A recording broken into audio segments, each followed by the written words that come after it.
The O-ring is used to secure the dust nozzle to your miter saw. It attaches to the plastic dust nozzle and provides friction between it and the saw housing. Over time, the O-ring can wear, or it can harden and crack, allowing the dust nozzle to come loose. Replacing the O-ring is a repair that you can do yourself, and I'm going to show you how. Hi, I'm Mark Socha.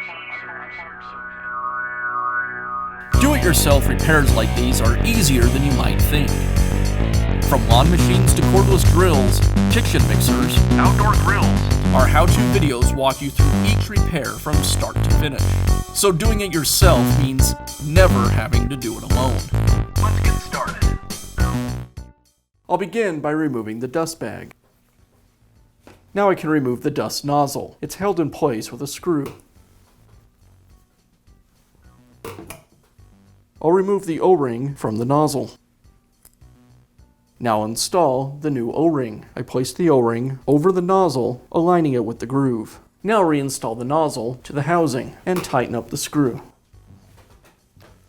Now reinstall the bag. I simply align it with the port and slide it into place.